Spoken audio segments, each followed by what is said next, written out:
shine with Christ's light to overcome the negativity. Now, in our lifetime, may mga tao minsan na kahit anong gawin natin maganda, ay hindi po nila nakikita yun. There are people that are somehow parang built sila.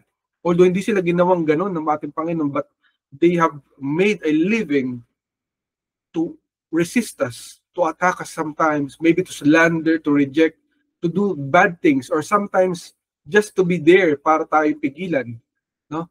From ever achieving what we are supposed to achieve. Why are there people like this? And why are they doing this to our lives? But God is teaching us today that we should shine His light. Ang ilaw ng ating Panginoong Jesucristo ang magtutulong sa atin, ang tutulong sa atin upang malagpasan natin ang negativity ng mga tao sa paligid natin. Sapagkat hindi natin maiwasan yung kapatid. May mga taong aayaw at hindi tayo magugustuhan kahit anong gawin natin.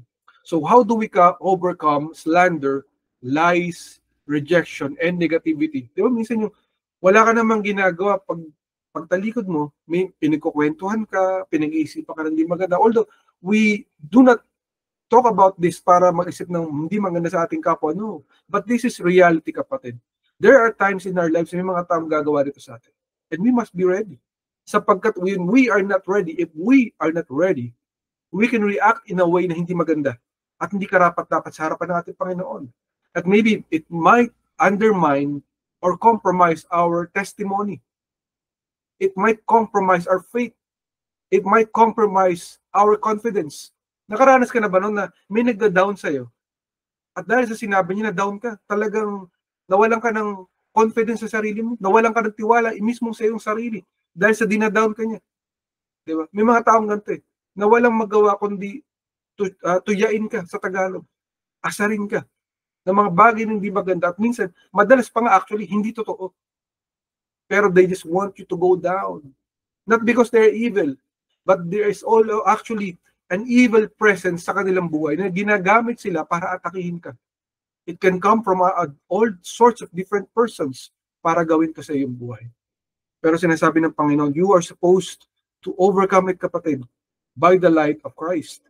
Ang sabi po ng Panginoon sa John 1:4-5 in the ESV version says to us, in Him was life, and the life was the light of man. The light shines in the darkness, and the darkness has not overcome it. So alam ng Panginoon that there will be darkness, no, kapatid? Merong mangyayari po na kadiliman na darating sa paligid-ligid ng ating buhay, ng bawat buhay, ng bawat Kristiyano. No? Maybe you are not yet a believer of Christ. May mga bagay din na darating sa iyong ganito.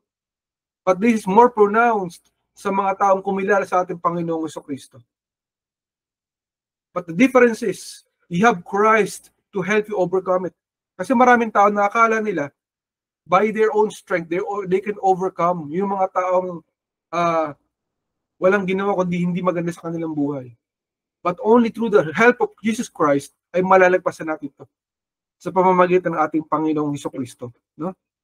And isa sa mga maganda rito example, kapatid, si Peter or si Pedro sa Tagalog. Si Peter sa Sanhedrin. Nung siya po ay kasama po niya yung mga ibang apostles, actually ibang part ng mga disciples, ng mga disipulo ng ating Panginoong Jesucristo, during this time, ay wala na po ang ating Panginoong Jesus. Siya po ay umangat na. No? Tapos na po yung krus ng Kalbaryo, na-resurrect na ang ating Panginoong Jesucristo. At yung mga anak niya, na mga disipulo, technically, ay humahayag na, naghahayag na ng salita ng ating Panginoon, humahayo sila sa buong Israel. At nagulat yung mga Pariseo, yung mga taga-Sanhedrin, teka, di ba kayo yung mga disipulo nung namatay, nung pinarusahan namin si Jesucristo? Hindi ba kayo nadala? Binigyan na namin kinaleksyon, namatay na si Kristo. Hindi nila alam na buhay na pala ating Panginoong Jesus. They thought that they have just killed Him. And yet here are His disciples, hindi po takot. Hindi po sila kinakabahan na kahit na sila po ay pinagtutulungan at pinagtutulungan pabagsakin, ay ready po sila. At alam po nila na hindi po ito mga aral na tao. Hindi po sila galing Bible school, hindi po sila mga doktor, hindi sila mga mambabatas. And yet, kahit sila po yung mga manggagawa at mangingisda, ay ready po sila through the wisdom of the Lord Jesus Christ. So kapatid, kahit ano pa yung pinanggalingan mo, God can use you. You might think na, ay, ganito lang ang pinanggalingan ko, kapatid. Paano ako magpe-preach? Paano ako mag-share ng gospel? Hindi ako pwede. No, kapatid. Look at Peter. Look at his fellow brethren during his time. Hindi po sila mga aral. Pero ginamit sila ng ating Panginoon, and yet ready sila. Kaya nung pinapaalis sila sa templo para wag silang doon maghayag ng salita ng Panginoon, sinabi po ni Pedro, you cannot stop us. Whatever it is you do, even if you take away our lives, we will not stop. They cannot believe it. Ito mga tao to willing to die for Christ. No? Willing to die for Jesus Christ. At isa po sa mga high priest during that time, yung mga isa sa mga kilalang priest during that time, si Gamaliel, sabi niya, huwag niyo na silang pigilan. Sapagkat kung ang kanilang salita ay sa kanilang sarili lamang, tutumba na lamang sila. Pero mag-ingat tayo kasi papaano kung ang kanilang salita ay galing sa Panginoon? We will not find ourselves fighting them, but we will find ourselves fighting God. Diba? Akala mo nilalabanan natin sila? No, nilalabanan natin ang Diyos. So that is the reality, kapatid, in our lives. May mga tao, kapatid, na inggit. Minsan may mga ginagawang di maganda. They want to bring us down. And yet, do not lose heart, kapatid. Huwag kang mawalan ng puso. Huwag kang mawalan ng confidence despite everything. Just trust God. Siya ang bahala. Because it is God who will fight for you. What you need to do is to shine the light of Christ upon these people, lalo na sa mga taong hindi pa nakakilala sa Panginoon. So, imbis na makapag-away ka, sinasabi ng Panginoon na magpakita ka ng magandang ebidensya, ng magandang testimony ng iyong pananampalataya. In response doon sa negativity na pinapakita sa'yo, in response sa mga pananabotahe na ginagawa sa'yo, ipakita mo sa kanila na ikaw ay isang anak ng Diyos. Na ikaw'y disciple ng ating Panginoon at ikaw'y tagasunod ng ating Panginoong Jesucristo. Yung focus point number 1 na binigay sa atin ng ating Panginoon, let your light shine among men. No? Pakita natin yung ilaw na binigay sa atin ng ating Panginoon para makita ng mga taong ito. Ano po ito? In Matthew 5:14-16, in the New King James Version, it says, you are the light of the world, a city that is set on a hill that cannot be hidden. Nor do they light a lamp and put it under a basket, but on a lampstand it gives light to all who are in the house. Let your light so shine before men that they may see your good works and glorify your Father who is in heaven. So kapatid, imbis na makapag-away ka, imbis na makapag-debate ka, no? It's not an issue, kapatid, if you say your piece, and that's enough. Kung meron silang pinaparatang sa'yo, sabihin mo, sagutin mo ng tama. Pero after nun, huwag ka na makapag-away. Because you cannot convince everyone about your faith, about what you believe. Tama na po, naginawa mo yung tama, diba? Sinabi mo na yung tama, and after that, pray for them. Huwag ka na makapag-away kasi by fighting, by attacking them, you are also somehow being the same sa kanila. Doing the same thing na ginagawa nila sa iyo. But this is not the proper approach, kapatid. So sometimes even sa trabaho, 'di ba, sa eskwelahan, minsan sa pamilya, minsan sa sarili mong kapamilya, kapatid mo. 'Di ba? Sarili mong kapatid, kadugo mo. 'Di ba? Kaibigan mo, best friend mo pa. Ay sinisiraan ka, may mga bagay na ginagawang hindi maganda sa iyo. Wanting to bring you down because of inggit, 'di ba? Naiinggit sa iyo. Hinahanapan ka ng makikitang pwede kang pabagsakin. Kasi gusto niya siya yung iaangat, yung itataas. Di ba yung paboritong trait ng mga Filipino? Pag mamasamunta, pumunta ka sa ibang bansa, maraming mga ibang lahi, wala po silang ganitong ugali. Pero ang Filipino, kilalang kilala po dito. Yung tinatawag na crab mentality. Yung crab mentality po, kapatid, yung talangka. Yung kapag nakita mo nakaangat yung iba, sisiraan mo siya. Kaya madalas yung kapwa Filipino, sa ibang bansa, sinisiraan niya yung kapwa niya Filipino sa ibang katrabaho, sa kanyang boss, para siya umangat. But this is not the proper thing to do, kapatid. This is not the proper behavior. Hindi po ito gusto ng ating Panginoon. Tanggalin po natin ito sa ating puso at isipan, na kapag may umangat, no, ay patutumbahin natin sila. Ang sabi ng Panginoon, ipakita po natin yung good works natin. yung mabubuti nating gawa, and so that these people will know that you are a disciple of Jesus Christ, di ba? That you may glorify the Father who is in heaven. Because you are supposed to be the light of the world. Sa gitna ng kadiliman, ikaw kapatid ang nagsusupposed to be the ilaw. Ikaw ang papaliwanag. Minsan, magtataka ka, pag nandun ka sa isang lugar, ang saya-saya, di ba? May kagalakan, may peace. Pero pag alis mo, ang lungkot-lungkot na ng lugar na yun. Hindi sila mag-isip, hindi sila nagtaka. Bakit kaya? Kasi dala-dala mo sa buhay mo ang ating Panginoong Jesucristo. Ikaw ang ehemplo, ikaw ang testimony, ikaw ang legacy ng Panginoon dito sa lupa. So dapat mo maging magandang ehemplo kapatid sa mga tao. Even to those na gustong umatake sa iyo at magawa ng hindi maganda sa buhay. Kaya nga sabi, di ba, bless those who curse you. Sometimes may mga nagsasabi sa atin hindi maganda salita. We have to bless them. We have to pray for them. In the same breath, kapatid, pwede ka na rin mag-pray, Lord, I forgive this person, I am blessing him, but, Lord, negate, cancel, reverse all the attacks, all the curses, all the contracts that these people or this man or woman has sent to me. Cancel it out, oh God.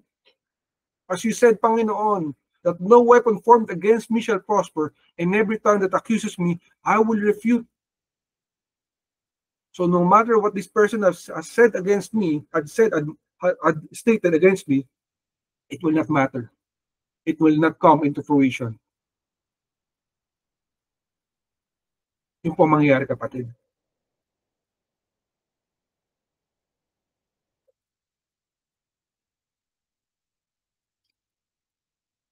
Let your light shine upon men, kapatid. Ipakita mo sa mga tao yung liwanag na nanggagaling sa Panginoong Jesucristo sa buhay mo. Tulad po ni Shadrach, Meshach, and Abednego. So, yung mga tao, nung panahon nila ay nagkaroon po ng batas. Diba? Sa batas ay bawal pong sumamba sa kahit sinong Diyos-Diyosan or Diyos, kundi sa hari lamang. They made the king to be the God of this world. Of course, that king is never a God. He pretended to be God. At sino mang hindi sasamba daw sa hari ay mamamatay. So itatapon sila sa apoy. Diba? But they let their light shine upon all these people na makita nila sila ay servant ng Panginoon. Si Shadrach, Meshach, and Abednego. So what they said was, hindi kami sasamba sa Diyos-Diyosan na yan, and even if anong gawin niyo po sa amin, ililigtas kami ng aming Panginoon. At kung sakali man na hindi kami iligtas ng aming Panginoon, hindi pa rin kami sasamba. Yan sa Diyos-Diyosan na yan. So tinapon po nila yung tatlo, si Shadrach, Meshach, and Abednego. So sobrang lakas ng apoy. Even yung mga makikisig at malalakas na kawal, yung mga gwardiya na dinala sila doon, nagkandamatayan sa init ng apoy. Kasi pugon siya, isang higanting pugon, tinatapon po yung mga tao doon. At sa pagtapon nila kay Shadrach, Meshach, at Abednego, imbis na po sila yung matunaw or mamatay or masunog, nakatayo po sila doon, nag-uusap-usap sa loob ng apoy. At may pang-apat silang kasama. Yung pang-apat na kasama nila, sabi nung hari, teka, sino yung kasama nila ng pang-apat? Bakit di ba tatlo sila? Bakit naging apat? Para siyang Diyos. Sabi niya, the angel of God. Sabi niya ganun. Ang ibig sabihin po ng angel of God, that's the Son of God, Jesus Christ. Ang ating Panginoong Jesucristo, even in the Old Testament, nag-a-appear. Kaya mali po yung pananaw ng ibang mga sinasabi nilang sila po ang tunay na simbahan ng Diyos. Mali po yun. Na wala raw ang Panginoong Jesucristo nung una pa lamang. Nandito na. Hindi pa lang siya nagkakatawang tao. Pero ano po nakita natin dito? In the light of all those negativity, si Shadrach, Meshach, and Abednego, tumayo sila sa ating Panginoon. They let their light shine upon all these men na makita nila na sila ay servant ng Panginoon. Kaya nung lumabas po si Shadrach, Meshach, and Abednego sa apoy, wala na po yung pang-apat, wala na po si Christ kasi tinulungan naman po sila. Nung paglabas nilang tatlo, salita yung hari, yung Diyos nyo, ang tunay na Diyos. Kapatid, when was the last time that you stood up for the Lord sa buhay mo? Sa harapan ng mga tao, na makita nila na ikaw ay anak ng Diyos. Na ikaw lingkod ng Panginoon at hindi ka papabali sa ano man sinasabi nila. When was the last time that you stood up for God? And how do you stand up for them? For the Lord. Diba? by killing them with kindness. Kill the evil doing, kill the wrongdoing with kindness. Ipakita mo sa kanila na masama sila, okay. Papakitaan kita ng magandang bagay. Diba? Ginawa ka na di magandang bagay, bigla mo nilutuan ng masarap na pagkain, diba? Sinisiraan ka, diba? Pinadala mo pa ng love letter. You can think of so many things para pakita sa tao na to na anak ka ng Diyos. Diba? So many things, kapatid. It is up to you, kapatid, how you would approach it. Pero ang importante here, kapatid, ang importante dito, kapatid, isapakita mo sa kanila na ikaw ay anak ng Diyos. Kahit gaano pa sila naninira sa iyo, kahit ano pang ginagawa nilang hindi maganda sa iyo. Yung focus point number 2 na binigay sa atin natin Panginoon, turn away from the negativity. Lumayo ka, umiwas ka sa negativity, kapatid. Imbis na harapin mo to at makapag-away ka, makapagtalo ka, iwasan mo to, kapatid. Huwag ka sumali dyan. Wala siyang ginawa, kundi pagkagising sa umaga, sinisigawan ka na, ay ganyan, gano'n, ganito. Diba? No, turn away. Move forward to the better things, kapatid. Focus on the better things. Yun ang dapat mong gawin, kapatid. In 1 Samuel 17, 28, 29, 30, in the ESV version, it says to us, now Eliab, his oldest brother, heard what he said to the men, and Eliab's anger burned against David. But David said, what have I done now? What is it? Was it not just a question? Then David turned away from Eliab to someone else and asked the same question. And the people gave him the same answer as the first time. Now, let's take in the context. Ano ba yung konteksto nito? Ano yung pinag-uusapan dito? During this time, si David po ay isa pong paslit. Yung kapatid niyang panganay ay isa ng kawal o sundalo, warrior, si Eliab or Eliab. No? So Eliab ay bidang-bida na po siya kasi siya kawal, siya yung panganay na anak ng kanilang pamilya nila David at paborito, isa sa mga paborito. So si David ay isa pong pastol ng mga tupa, nag-aalaga lamang ng mga sheep. Pagmamasdan natin, so nag-aalaga na sheep, kanyang buhay ay ordinaryo, minsan nakakalimutan pa siya ng mga magulang niya, hindi siya napapansin. Pero tinawag siya, inutusan siya, David, lika rito. Dali mo itong mga keso, di ba? At dali mo sa mga kapatid mo ron, kasi mga kapatid mo nakikipaglaban sa gera, sila yung mga bayani. Dali mo sila ng pagkain. So pagdating ni David doon, sakto-sakto, habang naglalakad siya, dala-dala niya yung pagkain, wala naman siya nasa isip. Biglang narinig niya si Goliath, nagsisigaw si Goliath. Sabi ni Goliath, sino sa inyo matapang? O sino talaga sa inyo atin ang tunay na may tunay na Diyos?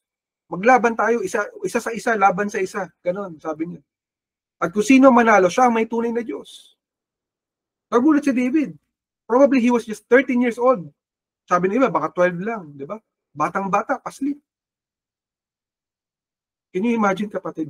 Narinig niya, who is this uncircumcised fellow who is attacking God? The living God, the God of the living armies. Sabi niya gano'n. Sintong tao na to na nagmamalaki sa harapan ng ating Diyos? I will fight him, sabi niya gano'n, di ba? Nagtatanong-tanong siya eh. Ganun po yung tapang ni David, hindi dahil sa matapang siya, kundi alam niya na pinapahiya ang Diyos. Hindi siya makapayag. So ito pong si Eliab, narinig po ni Eliab yung kapatid niya, napaslit. Sabi niya, teka, halika nga dito. Di ba? Galit na galit siya. Nakikipag-chismisan ka na naman dyan. Nasaan ba yung mga kokonting tupa mo na inaalagaan mo? Hindi ka bumalik doon. Nagkikipag-chismisan ka pa dito. Kasi David, napasagot siya, sabi niya, isa din naman, pagmasdan niyo, isa lang yung sagot niya. Sinabi, dinefensan niya lang sarili niya. Sabi niya lang, teka, may sama bang magtanong? Diba? Sabi niya. Hindi pa question lamang to, nagtanong lang ako. So after saying so, sabi, David turned away. Umiwas na siya kay Eliab. Sinabi, dinipensahan niya lang sarili. Sabi niya, masama bang magtanong? Nagtatanong lang ako kasi si Goliath, sabi niya, papatayin niya. Diba? Ang sino mang lalaban sa kanya at ang Diyos nila ang Diyos. Bakit di kayo sumasagot? Puro kayo mga hero dito. Puro kayo malalakas. Diba? Pwede niyo sabihin ganun eh. Akala ko ba, ang lalakas niyo, bakit ayaw niyo lumaban? Natakot kayo kasi 10-footer. Ito, kayo ay maliit lamang kumpara sa kanya. Ako'y paslit pero lalaban ako. Hindi niya sinabing ganun. He turned away. Umiwas na siya. And he asked people the same thing. So kapatid, God is teaching us to turn away. Kasi may mga tao, katulad nito kapatid, diba? Dugot laman ni David, inggit na inggit sa kanya. Knowing the context, Eliab is the eldest son. Isa po siyang hero, isa po siyang mandirigma. Experienced, achiever, and all. Sa kabila, si David, pastol ng mga tupa. Walang nakakaalala sa kanya. Di ba, pag pinagkumpara mo yung dalawa, lamang na lamang si Eliab. Pero ganun po yung katindi ng inggit. Minsan may mga taong ganun. But God is not impressed with our achievements. God is not impressed kung saan tayo nanggaling, kung tayo mayaman, mahirap, or saan tayo nagmula. It doesn't matter to God. God used David because of David's heart. Inuuna niya lagi ang Panginoon. Kasi nung may na rin niya sumisigaw doon, sabi niya, sino itong tao na to? Ba't pinapayagan niyo na sumpain ng ating Diyos? Diba? So kapatid, imbis na makapag-away tayo, when people are attacking us, saying bad things, slandering us, lying about us, minsan sinasabot tayo, ninanakawan tayo, diba? Kinukuha yung hindi naman sa kanila, kukunin nila para sa kanila pa. Nagngingit-ngit at and all. So, imbis na magalit ka pabalik, to hate them, to attack them, no. Just forgive them, kapatid. Yun ang gawin mo. Ignore and move forward. Yun ang sabi ng Panginoon sa iyo today. You ignore them, and then you move forward. It's not bad to defend yourself at one point, at one time. But that's enough. Say your piece. And that's enough. Katulad ng ginawa ni David. And then umalis ka na. You turn away. You can still love people even if they're attacking you. You pray for them. You show them God's love. You show them yung katotohanan ng Panginoon sa buhay mo. Na hindi ka naapektuhan ng kanilang ginagawa masama. Kapatid. This is what you need to do. Kasi may mga tao talagang ganun. Hindi maiwasan. Pero God is making you see na hindi ito yung kanyang reward sa iyo. But the people like this are being used by the enemy to stunt you. Ano po sabihin ng stunt? Para hindi ka makaabot. Para kumbaga sa pagtangkad, hindi ka natatangkad. Hanggang doon ka na lang. Kasi yun yung gusto ng kaaway, di ba? The enemy is always looking to kill, to steal, to destroy. So may destiny ka, kapatid. May destiny tayo. Mayroong plano. May pangarap ang ating Panginoon para sa atin. And the enemy is using people to stop us from going there sa plano ng Panginoon para sa atin. So that's why they're very negative. Hindi nila alam. Ginagamit sila ng kaaway. So negative against us.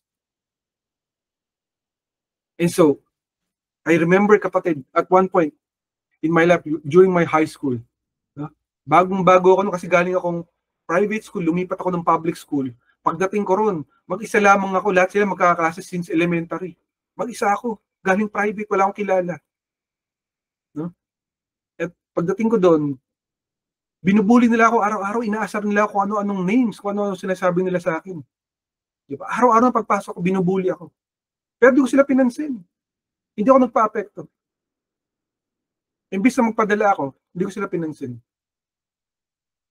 I just told them na, galing akong private school, this is my name, this is what I do. And then after that, I just moved forward. Not even knowing that during that time, magiging honor student pala ako. Kasi hindi ko, wala naman sa isip ko na gusto ko lang mag-aral. I just want to go to school. But they bullied me day in, day out. But it didn't matter. Hindi ako doon tumingin. Hindi ako nagpa-apekto sa kanila. Hindi ko sila pinansin. So, imbis na magalit ako sa kanila, it's okay. I'll just perform. Diba? So, kapatid, it didn't happen in your life. Pwedeng sa trabaho, diba? Pwedeng sa pamilya. Minsan, pinagkukumpara kayo ng magulang ninyo. Diba? Ginagawa kayo ng istorya. Diba? Yung kapatid mo, gagawa ng story laban sa'yo. Yung kaibigan mo, akala mo best friend mo siya, hindi mo pala siya best friend. Diba? Akala mo best friend mo siya, hindi pala siya best friend. It can happen anywhere, kapatid. But what matters is, kapatid, is your reaction. Magwawala ka ba, di ba? Galit na galit ka ba? Lalabanan mo ba silang lahat? Ganun ba gagawin mo? Or you turn away. Diba? You defend yourself and then you turn away. Turn away from the negativity. Sapagkat itong sa Panginoon, the light of the Lord, the light of Jesus Christ will shine upon them at makita nila na anak ka ng Diyos. They will see that you are a servant of the living God. Ganito po dapat ang ating reaction, kapatid. Do not mind them. It's not important. Because even they don't understand na ginagamit sila ng kaaway. So imbis na i-hate mo sila, patawarin mo sila. Mahalin mo na lang sila. But even if it's happening like that, you continue on praying to God. You continue on submitting to the Lord everything. Because the takeaway sa binigay sa atin Panginoon, number one, as heir of Christ, you will overcome. You are an overcomer. Yun ang design ng Panginoon sa ating lahat ng mga anak niya. You're supposed to overcome. Makakalagpas ka dapat dito, kapatid. Ito ang design ng Panginoon para sa iyo. Pero gusto ng Panginoon, ibigay mo muna sa Kanya lahat. Give it all to God. Yung paninira sa iyo, yung pagchichismis sa iyo, di ba? Yung pagkakainggit sa iyo ng mga taong ito. Forgive them. Give it all to God. Ibigay mo na sa Panginoon. What you need to do is focus and fix your eyes on Jesus. Doon sa Panginoon. Doon ka sa Panginoon tumingin, di ba? Siya ang iyong unahin. Ibigay mo sa ating Panginoon ang iyong buhay. No? Wag ka tumingin doon sa sinasabing hindi maganda. Kasi pag doon ka tumingin, kapatid, araw-araw sigurado, galit na galit ka. Araw-araw you will hate them. You will say bad things to them. At magkakasala ka na rin. You're not supposed to do that. Because hindi na disenyo ng Panginoon para sa iyo. Diba? Sabi ng Panginoon, John 16:33 in the NASB version, it says, "These things I have spoken to you, so that in me you may have peace. In the world you will have tribulation, but take courage, I have overcome the world." So kapatid, ikaw ay tagapagmana ng ating Panginoong Hesus. Pero sinasabi niya, dumaan siya dun eh. Dadaan ka rin dun. Dadaan tayo dun. May maaaring dumaan ka na nga, dumadaan ka dun. God knows. Because pinanggalingan niya eh, di ba? Tandaan natin, bumaba siya dito sa lupa. Hindi siya nag-anyo na parang Diyos, di ba? Na parang ang suot niya, ginto, di ba? May mga dala siyang kalasag, may mga dala siyang mga armies of angels. No. He came here as a normal human being. Ordinary, sabi nga, na you cannot even remember him. There's nothing to remind you of him, sabi niya. You cannot recognize him. Ganun po ang ating Panginoong Hesus ng pagbaba sa lupa. Kaya nung makita nila, sabi niya, karpintero, di ba karpintero ka lang? Who are you to say that you are the Son of God? You are the son of Mary and Joseph. Yun ang sabi nila. But no. Pero imbis na magalit ang ating Panginoong Hesus, hindi. Di ba sabi niya, nakapako siya sa krus? Father, forgive them for they do not know what they are doing. Forgive them. So ganun din po ang ating magiging atake dito, kapatid. Kung may mga nang-aapi sa'yo, may mga nag-chichismis sa'yo, may mga naiinggit sa'yo, okay lang. Forgive them. Don't mind them. Diba? Nung si Judas ba nag-betray sa ating Panginoon, ginulpi ba ni Jesus Christ si Judas? Pinagulpi ba niya sa 11 disciples na natira? No. Sabi niya, okay, kung gusto mong gawin, gawin mo na. Diba? Right there and then, Judas could have asked for forgiveness, pero mataas ang pride niya. So kapatid, may mga taong ganun. Eh yung kaharap na ang Diyos, hindi pa nagbago eh. Hindi pa humingi ng tawad. So expect mo yung mga tao na ito magbabago? No. It's up to them. They have their own free will.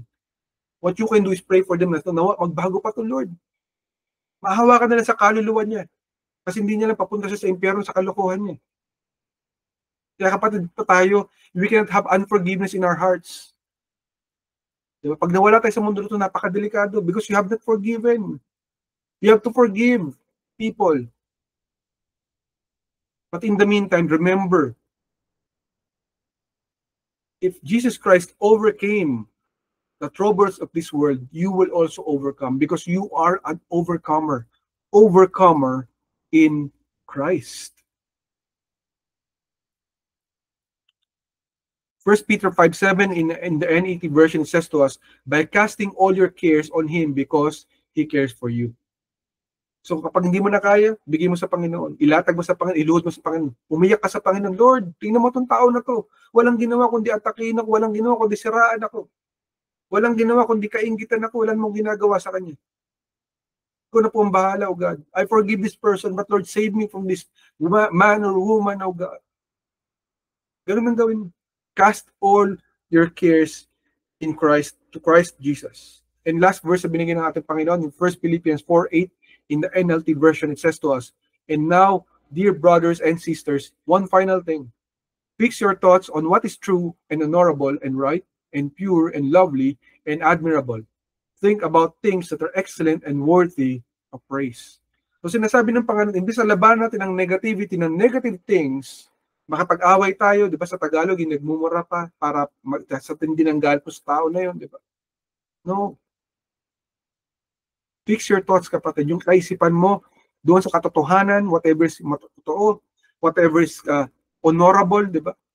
Kagalang-galang, yung mabuti, yung puro sa harapan ng Panginoon, yung kaibig-ibig sa harapan ng ating Diyos, yung admirable, yung talagang mapapabilib ka, di ba? Excellent, worthy of praise, na talagang pupurihin nila ang Diyos, na makita nila ang buhay mo pala ay ganito, di ba? Ibigay mo sa Lord. Kasi marami sa atin, niisip natin na, ay, hindi ko na kaya. Sobrang negative nito, di ba? Lalabanan ko na ito, wag kapatid, wag ganun ang ating gawin. So, di ba yung mga apostles, yung mga church fathers natin, sina Paul, di ba? Sina John, sina Peter, lahat sila.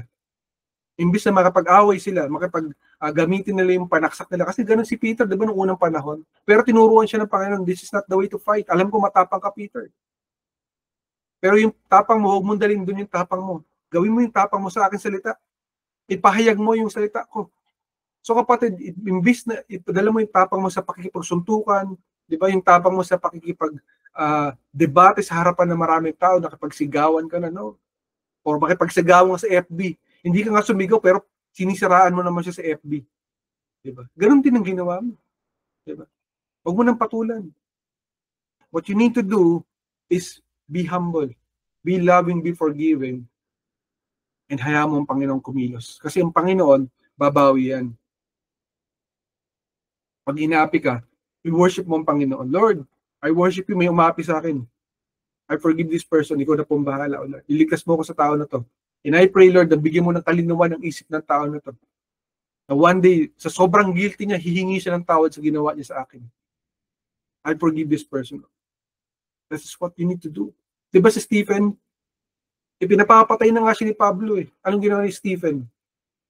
Lord, sabi niya, do not take this against them for what they are doing against me. So sa kasalitang-salita na ni Stephen, nung pinapatay na po siya, binabato siya ng taong bahay dahil sa kasalanan po ni Pablo, pinapapatay nila lahat ng mga Kristiyano during that time. Ipinag-pray niya.